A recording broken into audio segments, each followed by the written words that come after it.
Bismillahirrahmanirrahim. Types of polymers. There are many different polymer materials that are familiar and find a wide variety of applications. Different types के polymers हैं जो जिनकी बेशुमार applications हैं. One way of classifying them is according to their use. एक तरीका है कि उसको use के मुताबिक classify किया जाए. Within this scheme, the various polymer types include plastics हो गए, elastomers या rubbers हो गए, fibers हो गए, coatings हो गए और adhesive polymers हो गए, foams polymers हो गए और films हो गए. और ये सारे तो हम डिस्कस नहीं कर सकेंगे. इस लेक्चर में हम चंद एक इसमें से डिस्कस करते हैं. इसमें प्लास्टिक्स है, इसको हम डिस्कस कर रहे हैं कि possibly the largest number of different polymer materials come under the plastic classification. Use के लिहाज से पॉलीमर की एक टाइप है, उसे हम कहते हैं प्लास्टिक्स, और इनका जो इस्तेमाल है वो सबसे ज़्यादा हो रहा है एवरीडे लाइफ के अंदर. Plastics are materials that have structural rigidity under load. ये रिजिड हैं, इनके ऊपर लोड लगाया जाता है तो ये लोड को बियर करते हैं. रिजिड हैं प्लास्टिक्स, यानी इसके अंदर प्लास्टिक डिफॉर्मेशन होती है, प्लास्टिक रीजन इनके अंदर लाजमी होता है. And are used in general purpose applications. polyethylene, polypropylene, polyvinyl chloride, polystyrene and fluorocarbon, epoxies, phenolics and polyesters may be classified as plastics. ये सारे प्लास्टिक की कैटेगरी में आ रहे हैं, ये जितने भी मैंने नाम लिए हैं. इस फिगर को तो आप जानते ही हैं, एक स्ट्रेस स्ट्रेन कर्व है. इसके अंदर तीन तरह के पॉलीमर्स हैं. एक इसके अंदर जो है वो कर्व ए है, कर्व बी है, कर्व सी है. कर्व ए जो है वो रिजिड या ब्रिटल पॉलीमर्स की है, और जिसके अंदर सिर्फ इलास्टिक लिमिट के बाद जो है फ्रैक्चर पॉइंट आ जाता है. दूसरा प्लास्टिक पॉलीमर्स हैं जिसके अंदर इलास्टिक रीजन भी है और प्लास्टिक रीजन भी है. और तीसरे इलास्टोमर्स हैं. दे हैव, ये प्लास्टिक्स हैं, ये तीनों प्लास्टिक्स के अंदर आ रहे हैं. They have a wide variety of combination of properties. Some plastics are very rigid and brittle. ये भी प्लास्टिक हैं जिसके अंदर प्लास्टिक डिफॉर्मेशन नहीं है, सिर्फ इलास्टिक रीजन आता है, उसके बाद फ्रैक्चर पॉइंट आ जाता है. ये भी प्लास्टिक्स के अंदर आ जाते हैं. तो कुछ पॉलीमर्स या प्लास्टिक की जो कर्व है वो ए तरह की होगी, और कुछ ऐसे प्लास्टिक्स होंगे जिनकी कर्व बी की तरह होगी, और कुछ ऐसे प्लास्टिक्स होंगे जिनकी कर्व इस सी कर्व जैसे होगी. Others are flexible, exhibiting both elastic and plastic deformation when stressed, and sometimes experiencing considerable deformation before fracture point. तो ये कर्व ए बी सी है. तीनों कैरेक्टरिस्टिक्स वाले प्लास्टिक्स इसके अंदर इंक्लूड होंगे. कुछ ऐसे होंगे जो ब्रिटल होंगे, कुछ ऐसे होंगे जो मेलिएबल या डक्टाइल होंगे, और कुछ के अंदर इलास्टिक और प्लास्टिक रीजन दोनों तरह का होगा. Polymers falling within this classification may have any degree of crystallinity. इसके अंदर डिग्री ऑफ क्रिस्टलिनिटी भी होगी प्लास्टिक्स के अंदर. And all molecular structures and configurations are possible. और इसमें हर तरह की स्ट्रक्चर और कॉन्फ़िगरेशंस जो हैं वो पाए जाएंगे प्लास्टिक्स के अंदर. Plastic materials may be either thermoplastic और थर्मोसेटिंग, दोनों में होंगे. टेम्परेचर डिपेंडेंट है, एक टेम्परेचर के साथ सॉफ्ट हो जाएगा, हार्ड हो जाएगा, हार्ड हो जाएगा, सॉफ्ट हो जाएगा, रिवर्सिबल होगा. और दूसरा जो है वो उसमें प्रोसेस जो है वो रिवर्सिबल नहीं होगा, सॉफ्ट से हार्डन हो गया और हार्डन से फिर सॉफ्ट दोबारा वापस नहीं होगा. In fact this is the manner in which they are usually subclassified. यानी टेम्परेचर बिहेवियर के लिहाज से पॉलीमर्स को दो हिस्सों में जैसे डिवाइड किया जाता है, तो प्लास्टिक के अंदर भी ये दोनों कैटेगरीज होंगी, थर्मोप्लास्टिक भी होंगे और थर्मोसेटिंग भी होंगे. However, to be considered plastic, linear or branch polymer must be used. Plastic होने के लिए ज़रूरी है कि उसमें लीनियर भी होंगे और ब्रांच पॉलीमर्स भी होंगे. Below their glass transition temperature, यानी अगर अमॉर्फिस हैं तो ग्लास ट्रांजिशन टेम्परेचर से पहले उसको यूज़ होंगे, या अगर वो सेमी क्रिस्टलाइन हैं तो फिर वो TG और TM के दरमियान यूज़ होंगे. और below their melting temperature if they are semi crystalline, or they must be cross-linked enough to maintain their shape. The trade name, characteristics and typical applications for a number of plastics are given in the table in the next slide. Next slide के अंदर plastic का name दिया होगा, उसकी characteristics दी होंगी, उसकी physical applications दी होंगी, वो नेक्स्ट स्लाइड के अंदर आता है. यहाँ पर प्लास्टिक के देखें मटेरियल टाइप और उसका ट्रेड नेम, बाज़ार में किस नेम से मिलता है, किस नेम से आप उसको गेट कर सकते हैं, और मेजर एप्लीकेशन, करैक्टरिस्टिक्स और टिपिकल एप्लीकेशन। मसलन एक पॉलीमर है, प्लास्टिक है, और इसका नाम है एक्रिलोनाइट्राइल ब्यूटाडीन स्टाइरिन, ABS। और ABS के ये सारे ट्रेड नेम हैं, इन सारे ट्रेड नेम में ये पाया जाता है। और इसकी जो एप्लीकेशन करैक्टरिस्टिक्स हैं, इसके अंदर आउटस्टैंडिंग स्ट्रेंथ होगी, टफनेस आउटस्टैंडिंग होगी, रेजिस्टेंस टू हीट होगी, डिस्टॉर्शन की रेजिस्टेंस है, गुड इलेक्ट्रिकल प्रॉपर्टीज़ होंगी, ये फ्लेमेबल हैं, सॉल्युबल हैं इन सम ऑर्गेनिक सॉल्वेंट्स। ये ABS की बात हो रही। और इसकी टिपिकल एप्लीकेशंस में अगर जाएं तो ये आते हैं under the hood automotive applications, refrigerator linings, computers, television housing, toys, highway safety devices वगैरह, ये इन ABS मटीरियल्स के बनाए जाते हैं। और दूसरी जो टाइप है ये एक्रिलिक्स है, और एक्रिलिक्स के ये ट्रेड नेम हैं। और इसकी जो प्रॉपर्टीज़ आ रही हैं, कैरेक्टरिस्टिक्स आ रही हैं, इसमें आउटस्टैंडिंग लाइट ट्रांसमिशन है। ये देखें, ये लाइट ट्रांसमिशन है, इसका मतलब है कि ये बहुत ज़्यादा ट्रांसपेरेंट होंगे, इसमें लाइट आसानी से पास कर जाएगी, कहीं भी लाइट एब्जॉर्ब नहीं होगी, और लाइट का कोई पार्ट जो है वो एब्जॉर्ब या डैमेज या फिनिश जो है वो नहीं होगा। And resistance to weathering, only fair mechanical property, mechanical properties fair होंगी, बहुत ज़्यादा नहीं होंगी। मैकेनिकल प्रॉपर्टीज़ में अगर आपने जाना है फिर आप ABS ले लें, ठीक है। अगर आपने ट्रांसमिशन प्रॉपर्टीज़ के अंदर आउटस्टैंडिंग ट्रांसमिशन प्रॉपर्टीज़ में जाना है, इसका मतलब है आप ऑप्टिक्स की एप्लीकेशंस में जा रहे हैं, ऑप्टो इलेक्ट्रॉनिक्स की डिवाइस बना रहे हैं, ये ऑप्टिकल ट्रांसड्यूसर आप बना रहे हैं, ये ऑप्टिक्स के अंदर अगर आप काम करना चाहते हैं तो आप लेंगे एक्रिलिक्स। और इसकी टिपिकल एप्लीकेशन के अंदर आप लेंसेज इनके बना सकते हैं, ट्रांसपेरेंट एयरक्राफ्ट इनक्लोजर्स आप बना सकते हैं, ड्राफ्टिंग आप कर सकते हैं, इक्विपमेंट हो सकता है, एक बाथ टब आप बना सकते हैं, शावर इनक्लोजर वगैरह आप बना सकते हैं। इस तरह ये आगे एक मटेरियल टाइप है TFE, इसके अलावा नाइलन्स हैं और भी हैं, ये पूरा एक टेबल दिया हुआ है, उसका आप देख सकते हैं। तो ये प्लास्टिक की डिफरेंट मटेरियल्स दिए हुए हैं, उनका ट्रेड नेम दिया हुआ है, उनकी मेजर एप्लीकेशन या कैरेक्टरिस्टिक्स दी हुई हैं, और टिपिकल एप्लीकेशन भी यहाँ पर दी हुई हैं।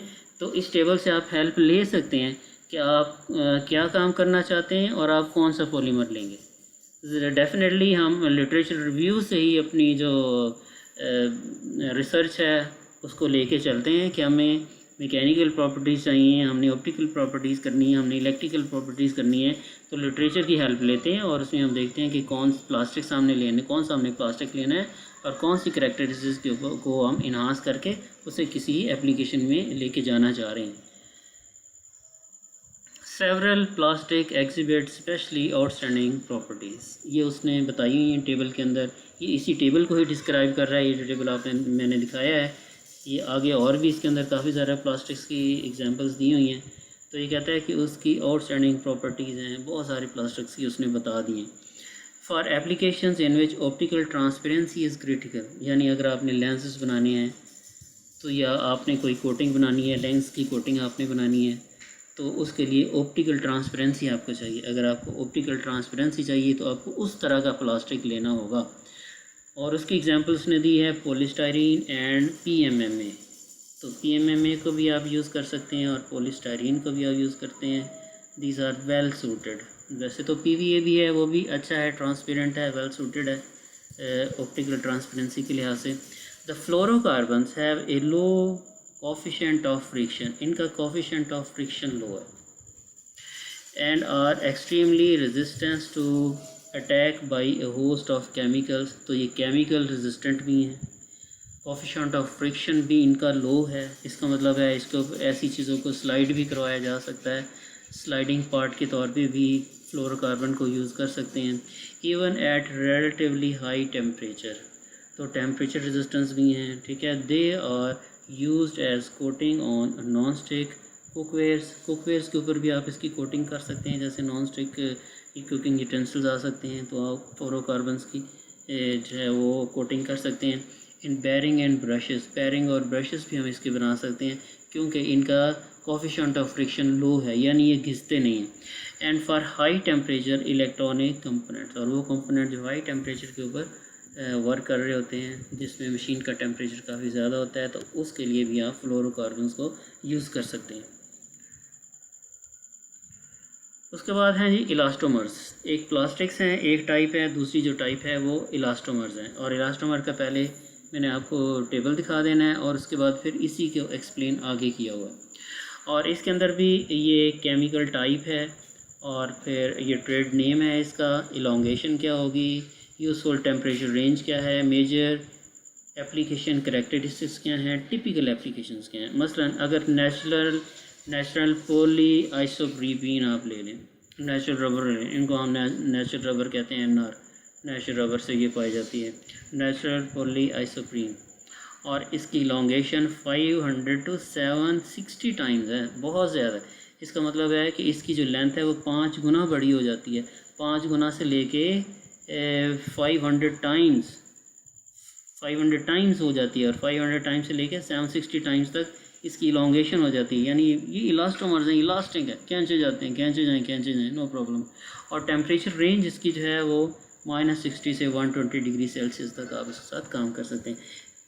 इसकी जो करैक्टरिस्टिक्स हैं, एक्सीलेंट फिज़िकल प्रॉपर्टीज़ हैं, गुड रेजिस्टेंस टू कटिंग है, कटिंग रेजिस्टेंस है यानी कट नहीं लगता यानी स्ट्रॉन्ग है, कटिंग रेजिस्टेंस है। और फिर है जी grouping and abrasion, wearing resistance, abrasion mean wearing resistance भी है, low heat ozone and oil resistance भी हैं, और गुड इलेक्ट्रिकल प्रॉपर्टीज़ भी। टिपिकल एप्लीकेशन के अंदर न्यूमेटिक टायर्स बनाए जाते हैं, ट्यूब्स बनाई जाती हैं, हील्स बनाई जाती हैं, सोल्स बनाए जाते हैं, गैसकेट्स बनाए जाते हैं, गाड़ियों के अंदर जो यूज़ हो रहे हैं, एक्सट्रूड होज पाइप्स वगैरह इनके बनाए जाते हैं। ठीक है, तो ये नेचुरल रबर है, ये बहुत ज़्यादा यूज़ होती है। और इसके बाद फिर है जी दूसरा इलास्टोमर है, और उसका ट्रेड नेम दिया हुआ है, लॉन्गेशन दी हुई है, उसका टेम्परेचर रेंज दी हुई है, और उसकी करैक्टरिस्टिक्स दी हुई हैं, और फिर उसके जो टिपिकल यूजेस हैं और भी हैं, काफ़ी ज़्यादा हैं। टेबल पूरा नहीं, मैंने इसको थोड़ा सा एक पार्ट आपको दिखा दिया है, बाकी आप बुक से इसको देख लीजिएगा। Table 15.4 that was the table on the previous slide. List properties and applications of common elastomers. These properties are typical and depend on the degree of vulcanization. इनकी जो प्रॉपर्टीज़ हैं वो डिपेंड करती हैं डिग्री ऑफ वल्कनाइजेशन कम हुई है, इसकी degree of vulcanization कम है, ये उसके ऊपर डिपेंड करती है, and on whether the reinforcement is used. Vulcanisation क्या चीज़ है? वल्कनाइजेशन एक प्रोसेस है, chemical process in which the rubber is heated with sulphur accelerator and activator at 140 to 160। यानी एक इलास्टोमर है, एक प्लास्टिक है, और इस प्लास्टिक के साथ एक पॉलीमर है, उस पॉलीमर के साथ कोई ट्रीटमेंट की जाती है, केमिकल ट्रीटमेंट की जाती है, और उसकी जो केमिकल ट्रीटमेंट है, उसकी जो डिग्री ऑफ केमिकल ट्रीटमेंट है, कहता है कि जो प्रॉपर्टीज़ हैं वो उसके ऊपर डिपेंड करती हैं, इसकी डिग्री ऑफ वल्कनाइजेशन के ऊपर। The process involves the formation of crosslinks between the long rubber molecules so as to achieve improved elasticity, resilience, textile strength, viscosity, hardness, and weather resistance. Natural rubber is still used to a large degree because it has an outstanding combination of desirable properties. आज natural rubber तो use होती है, naturally हम उसको cat करते हैं। However, the most important synthetic elastomer is SBR. SBR भी आप देखें टेबल के अंदर दिया हुआ है, which is used predominantly in automobile tires reinforcement with carbon black. तो SBR को यूज़ किया जाता है, और इसके अंदर reinforcement मटेरियल जो है वो कार्बन ब्लैक यूज़ किया जाता है, जो ऑटोमोबाइल टायर्स वगैरह के अंदर यूज़ होती है।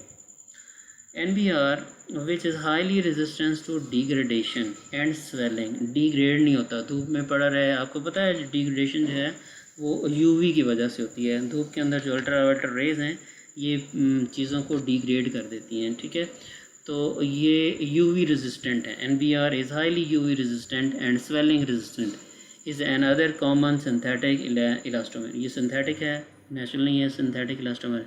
For many applications, for example automobile tyres, the mechanical properties of even vulcanized rubber are not satisfactory in terms of tensile strength, abrasion, wearing or tear resistance and stiffness These characteristics may be further improved by additives such as carbon black. बहुत सारी applications के अंदर वो कहता है कि vulcanise rubber भी ले लें, ठीक है, तो फिर भी उसकी जो प्रॉपर्टीज़ हैं, टेंसाइल स्ट्रेंथ, एब्रेशन और टीयर और स्टिफनेस और टीयर रेजिस्टेंस वगैरह, वो अप टू द मार्क नहीं है। लिहाजा वो कहता है कि उसके अंदर एडिटिव डाले जाते हैं, जैसे कार्बन ब्लैक है, जैसे आपने पीछे कहा कि उसके अंदर कार्बन ब्लैक डाल के उसकी जो रिक्वायर्ड प्रॉपर्टीज़ हैं उनको ऐड किया जा सकता है। सिलिकॉन इलास्टोमर, ये दूसरी तीसरी तरह के इलास्टोमर्स हैं जिसके अंदर सिलिकॉन जो है वो मटीरियल इसके अंदर शामिल होता है।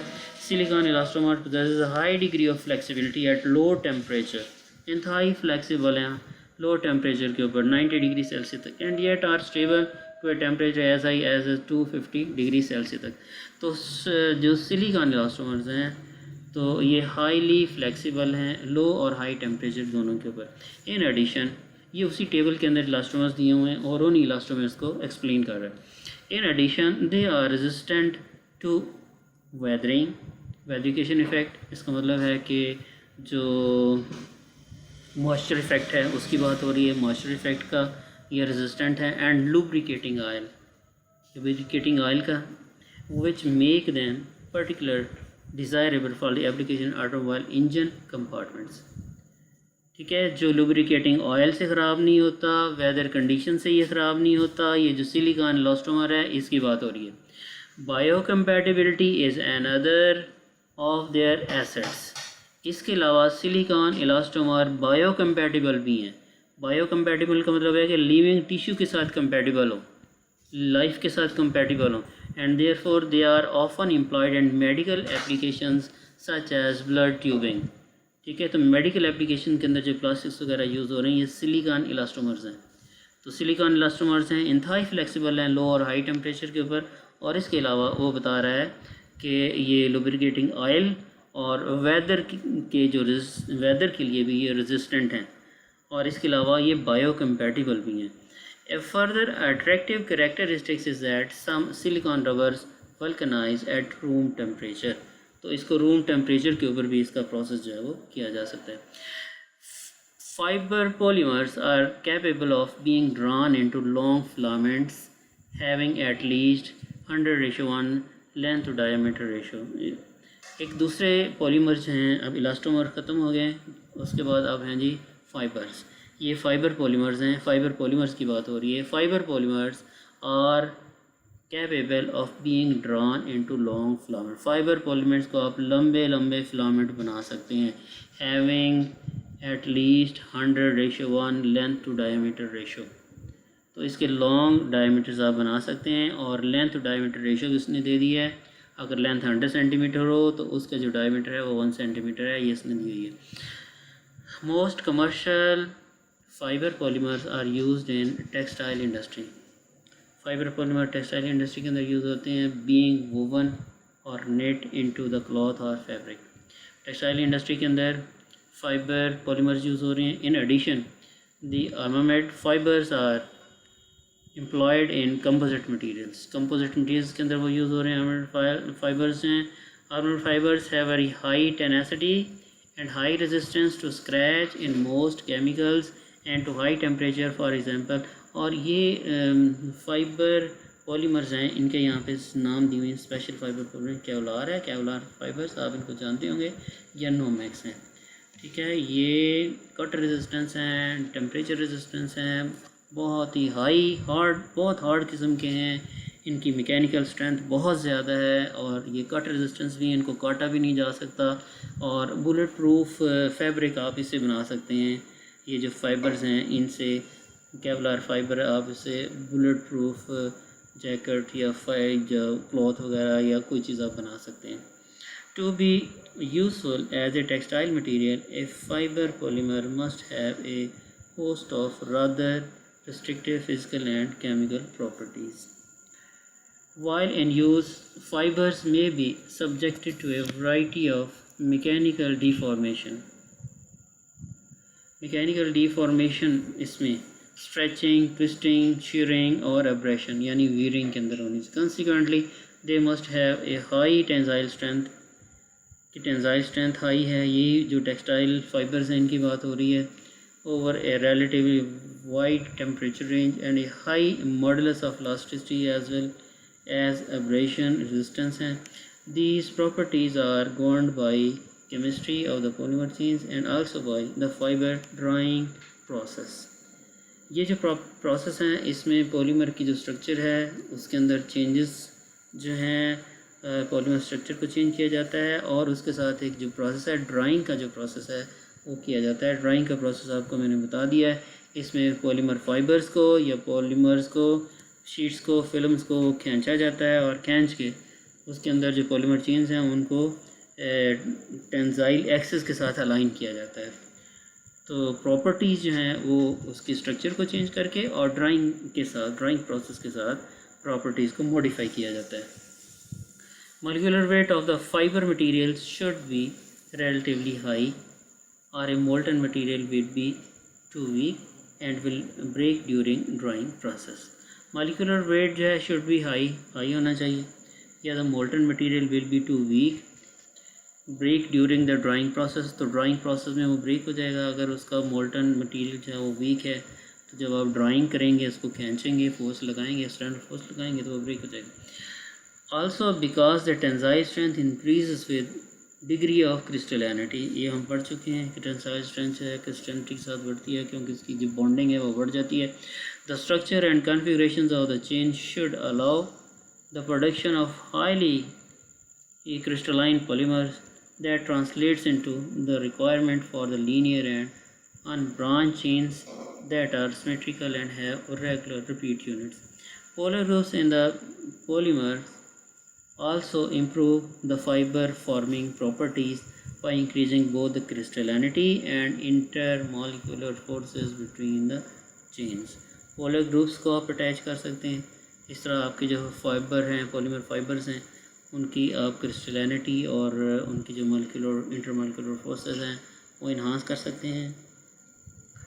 कन्वीनियंस इन वॉशिंग में कन्वीनियंस होना and maintaining clothing depend primarily on the thermal properties of the fiber polymers.